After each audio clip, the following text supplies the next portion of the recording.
الحمد لله نحمده ونستعينه ونستغفره ونتوب إليه ونعوذ بالله من شرور أنفسنا وسيئات أعمالنا من يهده الله فلا مضل له ومن يضلل فلا هادي له وأشهد أن لا إله إلا الله وحده لا شريك له وأشهد أن محمدا عبده ورسوله لا نبي بعده يا أيها الذين آمنوا اتقوا الله حق تقاته ولا تموتن إلا وأنتم مسلمون فإن أصدق الحديث كتاب الله وخير الهدى هدى محمد صلى الله عليه وسلم وشر الأمور محدثاتها وكل محدثة بدعة وكل بدعة ضلالة وكل ضلالة في النار.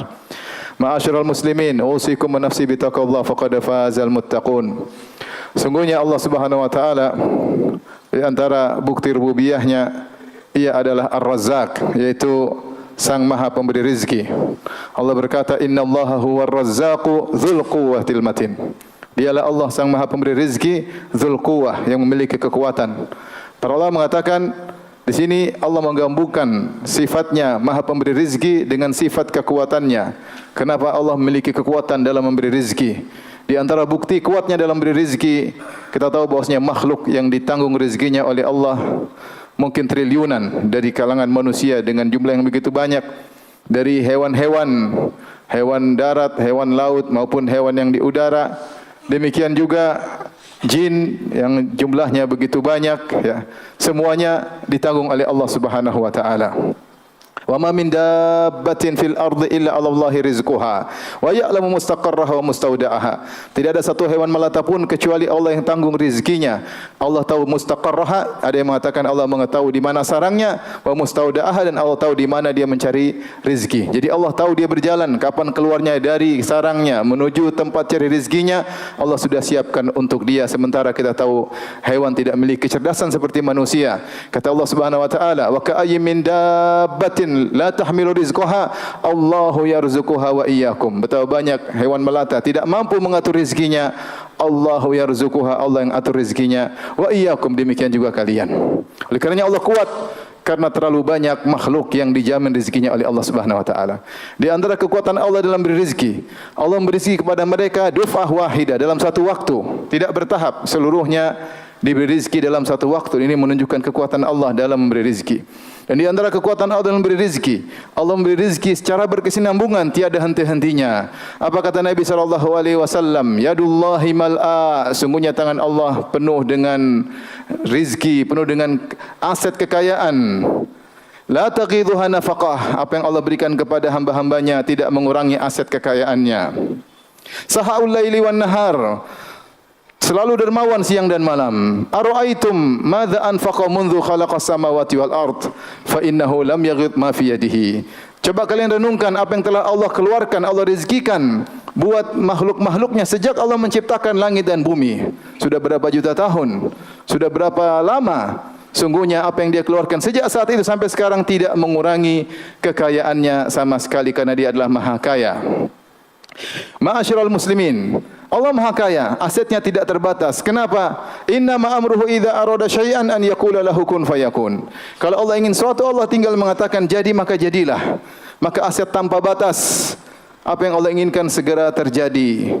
Beda dengan manusia yang asetnya terbatas. Allah berfirman, Ya ibadi law anna awwalakum wa akhirakum wa insakum wa jinnakum kanu ala sa'idin wahidin fasa'aluni fa'ataitu kulla wahidin minkum mas'alatahu ma naqasa dzalika min mulki. Wahai hamba-hambaku, kalau kalian berkumpul seluruhnya dari awal sampai akhir, jin dan manusia berkumpul di suatu dataran, kemudian kalian seluruhnya memohon kepadaku, lalu aku kabulkan seluruh permohonan kalian, maka tidak mengurangi kekayaanku sedikit pun, tidak mengurangi kekayaan Allah Subhanahu wa taala, karena dia asetnya tidak terbatas. Lantas kenapa Allah menyempitkan rezeki sebagian orang dan melapangkan rezeki sebagian orang? Tentu ada hikmahnya. Kata Allah Subhanahu wa taala, "Walau basatallahu ar-rizqa li ibadihi labaghaw fil ard, walakin yunazzilu biqadarin ma yasha', innahu bi ibadihi khabirum basir." Seandainya Allah betangkan rizki kepada seluruh hambanya, maka mereka akan labaghaw fil ard, akan semena-mena, akan melampaui batas, akan sombong, akan angkuh. Walaki yunazzilu biqadari ma yasha, tapi Allah turunkan kepada mereka masing-masing sesuai dengan kadar yang Allah kehendaki. Innahu bi ibadihi khabirum basir. Allah Maha tahu, Maha ngerti secara detail tentang hamba-hambanya. Demikian manusia, kalau diberi kekayaan sering angkuh, sering sombong melampaui batas. Kalla innal insana la yatgha ar-ra'ahu istaghna. Ketahuilah manusia itu akan la yatgha, melampaui batas, berbuat zalim. Ar-ra'ahu istaghna, tatkala dia merasa dia sudah kaya. Karenanya Allah tidak memberikan semua harta kepada manusia karena bisa jadi mereka menjadi angkuh dan sombong.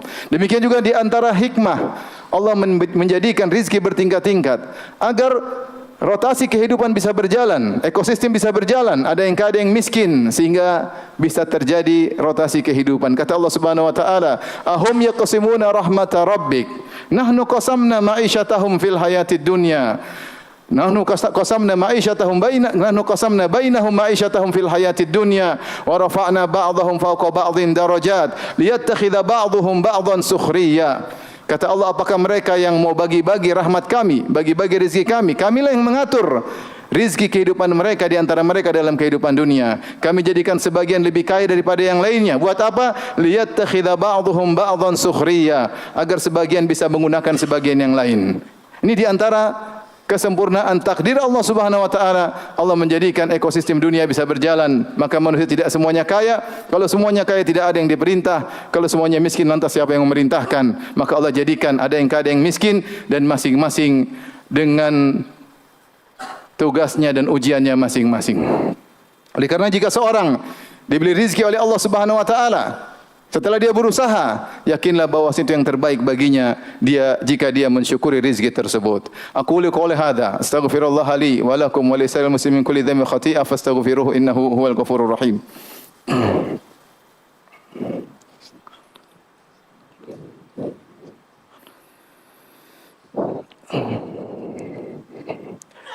Alhamdulillah ala ihsanihi wa syukru lahu ala taufiqihi wa amtinanihi. Asyhadu an la ilaha illallah wahdahu la syarika lahu ta'ziman li sya'nihi wa asyhadu anna Muhammadan abduhu wa rasuluhu da'ila ridwanihi. Allahumma salli alaihi wa ala alihi wa ashabihi wa ikhwani. Ma'asyiral muslimin. Sungguhnya rezeki tidak seperti yang disangka oleh sebagian orang hanya berupa materi. Rezeki adalah semua yang bermanfaat bagi manusia. Oleh karenanya, para ulama bagi rezeki menjadi dua, rezeki materi dan rezeki non materi. Rezeki materi jelas tempat tinggal, kendaraan, harta emas dan yang lainnya ya. Rezeki non materi juga banyak, tidak kalah penting, kesehatan, kenyamanan, keamanan, ketentraman, memiliki kehidupan rumah tangga, keimanan, apalagi rezeki terkait dengan agama, keyakinan, ketenangan hati. Ketika seorang hanya memandang rezeki dari sisi materi, terkadang dia tidak bersyukur kepada Allah Subhanahu wa taala. Tahukah kita bahwasanya di sana ada orang kaya yang memiliki rezeki materi banyak, tapi rezeki non materinya kurang. Bahkan di antara mereka ada yang tidak tenang, di antara mereka ada yang bunuh diri, di antara mereka ada yang tersiksa dengan hartanya. Kata Allah Subhanahu wa taala, "Fala tu'jibka amwaluhum wala auladuhum, innama yuridullahu liyu'adzibahum biha fil hayatid dunya." Janganlah kau takjub dengan harta mereka dan anak-anak mereka. Sungguhnya Allah ingin menyiksa mereka dengan harta mereka tersebut. Adakah orang tersiksa dengan hartanya? Ada. Dia sibuk cari harta setengah mati. Dia takut hartanya berkurang. Dia takut ada saingan bisnisnya. Dia takut dikejar-kejar orang sehingga dia harus keluar bawa bodyguard dan selalu hidupnya seperti itu. Sebagian orang diberi jabatan yang tinggi. Ada seorang pejabat pernah berkata kepada saya, banyak orang jam 2 malam sudah tidur, adapun saya terkadang jam 2 malam baru mulai rapat. Ada rezeki materi diberikan, tapi belum tentu dia mendapatkan rezeki non materi. Maka seorang jika memandang rezeki dari dua sisi, dia banyak-banyak bersyukur kepada Allah Subhanahu wa taala. Ada orang memiliki tempat tidur yang mewah, namun dia susah tidur. Sementara si fulan mungkin rezekinya biasa-biasa saja, dia mudah sekali tidur, meletakkan kepalanya, langsung mudah tertidur dengan pulas. Demikian juga perlu kita perhatikan, ternyata rezeki yang ada di dunia cuma sedikit. Tidak ada nilainya dibandingkan dengan rezeki yang Allah siapkan di alam barzakh. Terlebih lagi rezeki yang Allah siapkan di akhirat kelak. Maka jangan terpedaya, sibuk mencari rezeki yang sedikit ini, sehingga lalai dengan jatah rezeki di alam barzakh, terlebih lagi di akhirat kelak. Kata Allah Subhanahu wa taala tentang para syuhada, "Wala tahsabanna alladhina qutilu fi sabilillahi amwata, bal ahya'un 'inda rabbihim yurzaqun." Janganlah engkau menyangka bahwasanya orang-orang yang meninggal di medan pertempuran, yang syahid adalah mayat-mayat. Justru mereka sedang hidup, yaitu di alam barzakh. Di sisi Allah, yurzaqun, mereka dapat rizki. Ternyata di alam sana ada rizki yang lebih hebat daripada rizki dunia, rizki di alam barzakh. Terlebih lagi rizki di akhirat. Allah berfirman, "Kullama ruziqu minha min thamaratir rizqa, qalu hadzal ladzi ruziqna min qabl wa utu bihi mutasyabiha." Ketika penghuni surga diberi rizki berupa buah-buah di surga, mereka mengatakan, sungguh ini pernah diberikan rizki kepada kami dunia. Di sini Allah sebutkan dua rizki. Rizki di surga, dan ketika mereka memakan buah-buahan di surga, kata mereka, ini seperti yang pernah dirizkikan kepada kita di dunia. Itu warnanya sama, tapi hakikat rasanya berbeda. Allah menamakan di surga dengan rizki, sebagaimana Allah namakan di dunia dengan apa? Rizki. Ketika Nabi disuruh oleh Allah untuk menasihati istri-istrinya agar tidak mencari dunia, kata Allah Subhanahu wa taala, "Ya ayuhan nabi, qul li azwajika in kuntunna turidul hayatad dunya wa zinataha fata'alaina umatti'kunna wa usarrihkunna sarahan jamila." Wahai istri-istriku, kalau kalian, wahai Nabi, katakanlah kepada istri-istrimu, wahai istri-istriku, jika kalian ingin kehidupan dunia dan perhiasannya, maka kemarilah, aku akan kasih. Tapi aku akan mencarikan kalian dengan cara yang baik. Yaitu para istri Nabi, kalau tidak zuhud, tidak pantas menjadi istri-istri Nabi. Kata Nabi, silakan, saya kasih harta, tapi setelah itu kita cerai. Wa in kuntunna turidna Allah wa rasulahu wad darul akhirah, fa inna Allah atadna lil muhsinati minkunna ajran azima. Kalau kalian ingin mencari akhirat, Allah dan akhirat, maka Allah akan siapkan ganjaran yang besar. Setelah itu Allah berfirman, "Ya nisa'an nabi, may yaqnut minkunna lillahi wa rasulihi wa ta'mal salihah, nu'tiha ajraha marratain wa a'tadna laha rizqan karima."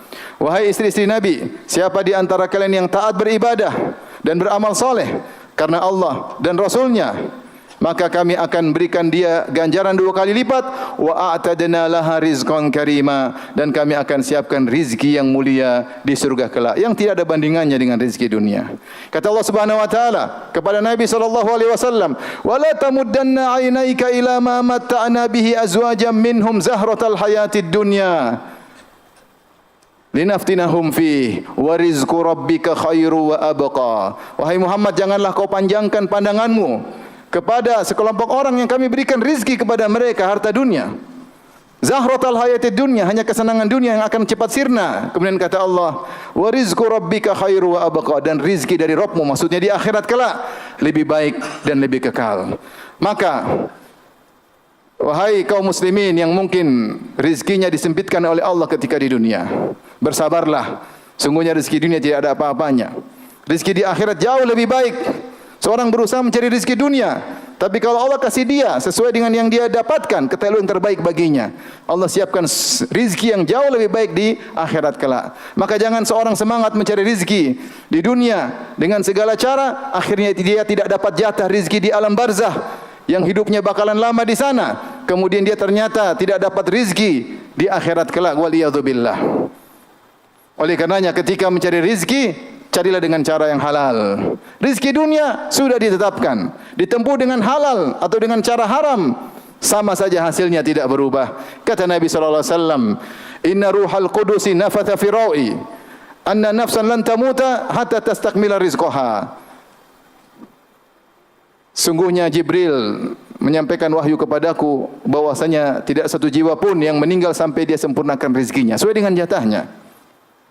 Fa'ajmilu fi talab, kalau begitu carilah rizki dengan cara yang baik. Fa'ajmilu. Ada dua tafsir. Ada yang mengatakan fa'ajmilu, yaitu cari cara dengan cara yang baik. Ada yang mengatakan fa'ajmilu, yaitu jangan terlalu ngoyo. Harus ada waktu beribadah. Jangan kau cari rizki sehingga kau lupa sang Maha pemberi rizki. Jangan kau cari rizki di dunia sehingga kau gadaikan atau kau tumbalkan jatah rizkimu di akhirat. Kemudian kata Nabi SAW, khudhu mahalla wada'u maharum.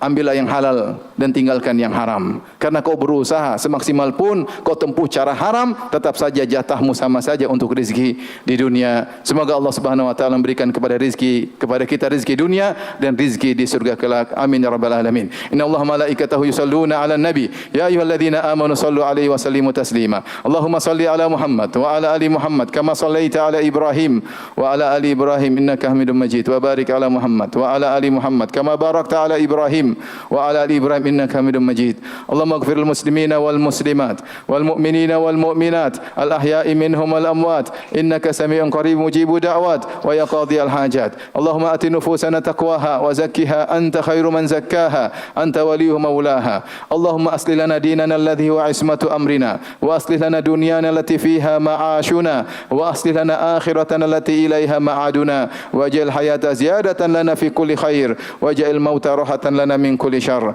Allahumma ahsin aqibatana fil umuri kulliha wa ajirna min khizyid dunya wa adzabil akhirah. Allahumma inna nas'aluka al-huda wat tuqa wal afafa wal ghina. Rabbana zalamna anfusana wa illam taghfir lana wa tarhamna lanakunanna minal khasirin. Rabbana atina fid dunya hasanah wa fil akhirati hasanah wa qina adzabannar wa aqimus shalah.